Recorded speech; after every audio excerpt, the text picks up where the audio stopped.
Well, welcome to the 700 Club.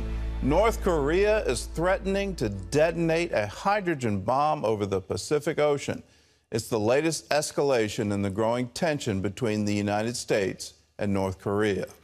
The bomb threat comes after President Trump imposed the toughest sanctions yet on the rogue nation, going after individuals, companies, and banks doing business with North Korea. National security correspondent Eric Rosales has the story. These are the toughest sanctions we've seen against Kim Jong-un. President Trump says for much too long, North Korea has been allowed to use the international financial system to fund its nuclear missile program. Foreign banks will face a clear choice: do business with the United States or facilitate trade with the lawless regime in North Korea. And they won't have so much trade. The new sanctions not only allow the United States to go after those trading with North Korea, it can also freeze the assets of individuals, businesses, and banks doing business with Pyongyang. The president praised China, announcing its banking system will quit doing business with the rogue nation as well. China is North Korea's main trading partner, which allows the regime to launder drug and illegal arms money. Our new executive order will cut off sources of revenue that fund North Korea's efforts to develop the deadliest weapons known to humankind. The president said the Treasury Department will target industries like textiles, information technology, manufacturing, and even ships coming into ports. Being able to block financial transactions. We'll be working very closely with the Coast Guard and others on this. I'm not prepared to give you a number, but it's very significant. And further, we can put actions against ports as well. Kim Jong-un fired back at President Trump, calling him deranged, and said in a statement that he will pay dearly for his threats. While diplomacy is the priority, Pentagon top brass tells CBN News the United States must still face the reality of military options. Our forces there are prepared to fight tonight. They have that ironclad alliance with the Republic of Korea and Japan. And we're prepared to deal with any option or situation that should occur on the Korean Peninsula. Just this week, Defense Secretary James Mattis told members of his military, we need to let our adversaries know that it's better to deal with the State Department than to deal in combat with the Department of Defense. Eric Rosales, CBN News, Washington. Well, let us pray this never gets to be a shooting war, because the consequences would be absolutely horrific. Just imagine a nuclear weapon going off in Seoul, Korea. The number of people who would be killed, it would be staggering. And even if a nuclear weapon doesn't go off, the amount of artillery that North Korea has trained on the capital of South Korea is literally beyond imagining. They could blanket shell that city in the space of 5 minutes. This is a powder keg. And as Christians, we need to pray for peace here. Are we seeing wars and rumors of wars, not just in Korea, but around the world? Yes. And let's hope this one stays as a rumor of war. In other news, the Supreme Court may be soon taking up some very important cases involving religious liberties. John Jessup has that story from our CBN News Bureau in Washington. John? And Gordon, that includes a growing number of cases that involve forcing Christian businesses to provide their products for same-sex weddings and the freedom of speech. Paul Strand brings us that story. It seems controversies over our religious liberties are popping up more and more all the time. And these being the times they are, that means inevitably they're going to end up before the courts, even the nation's highest court. These legal experts looked at some of those likely cases, such as the one involving the Masterpiece Cake Shop. The state of Colorado punished baker Jack Phillips for refusing to make a cake celebrating a same-sex wedding. His side is represented by the Alliance Defending Freedom. The Supreme Court has said that the free speech clause protects all kinds of speech, and that includes artistic expression. Jack's cakes are art. His Masterpiece Cake Shop has been referred to as an art gallery of cakes. There's a similar case involving a same-sex wedding and a Washington state florist. In fact, in this case and also in Arlene's Flowers, Jack Phillips and Barronelle Stutzman would in fact serve and sell products to LGBT customers. He would have even sold custom cakes, provided that it was not expression that was going to be part of the same-sex wedding. But Louise Melling of the ACLU characterized the case as a clear-cut example of discrimination.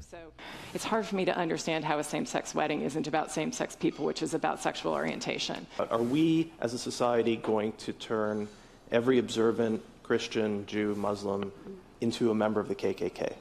I mean, is that how we want to handle this tension in our society? Meanwhile, the Supreme Court may decide September 25th whether it takes up a California law that critics say bullies pro-life pregnancy centers. Wagner says the case asks if those anti-abortion centers can essentially be forced to refer for low-cost abortions, to notify those women who they're trying to help that they could seek an abortion through a state program. And that's unconstitutional. You can't force people to engage in that kind of speech.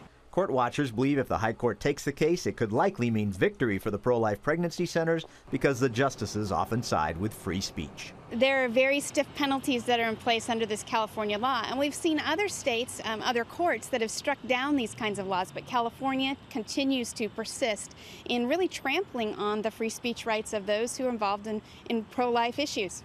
So as in most years, the Supreme Court's going to take up at least one big religious liberty case, and maybe even several. Paul Strand, CBN News, Capitol Hill. Thanks, Paul. Hurricane Maria is headed towards the Turks and Caicos Islands and the Bahamas today with 125-mile-an-hour winds. It's already left a path of destruction in the Caribbean, all while people in Mexico still try to dig out from this week's massive earthquake. Heather Sells has that story. Maria has left a devastating path in Puerto Rico with trees knocked over and widespread flooding. As you can see, power lines, they are down everywhere. The electrical grid in Puerto Rico is smashed, and utility officials there won't even begin to comment on when the power might come back. Because of the territory's debt crisis, the island's power company abandoned most basic maintenance in recent years. Puerto Rico's 3 million people now begin the task of cleaning up, but that's extremely difficult. With more than 30 inches of rain in 24 hours, many streets are submerged or impassable. Authorities are still rescuing people from their flooded homes. The governor himself headed out overnight with the National Guard to rescue families. The Coast Guard released this dramatic video showing the rescue of 3 people from an overturned boat. For most on the island right now, a desperate need for supplies. We need diesel for the generator. We need light. We need water. FEMA plans to start flying 3 to 4 military planes a day to the island to deliver water, food, and shelter, while Puerto Rico struggles to open its ports. Cell phone and internet service here are almost non-existent. On the island of Dominica, Maria is blamed for at least 15 deaths and total devastation. Roads are ripped and huge trees uprooted.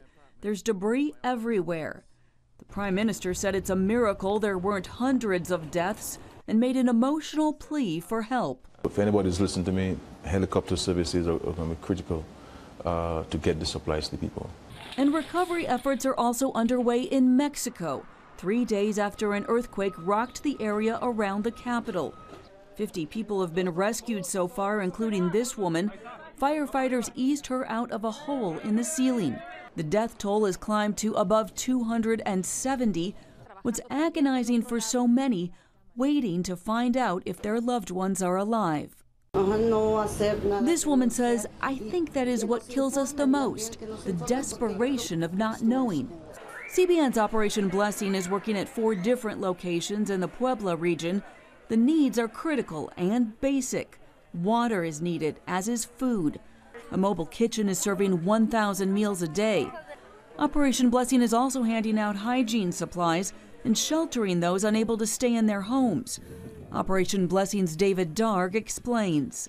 Local officials have told the residents of this and many other towns around here that it's not safe to stay in your home if you still have a home. And so the tents that you see being erected behind me are vital. Operation Blessing staff is also working in Oaxaca, where another earthquake struck earlier this month. A reminder of so many needs after multiple natural disasters in such a short time. Heather Sells, CBN News. Gordon, as Heather just said, so many natural disasters, so many people hurting in need, and Operation Blessing right there on the scene. If you want to be a part of it, we're out there in your name. And if you want to contribute to the effort, call us now, 1-800-700-7000.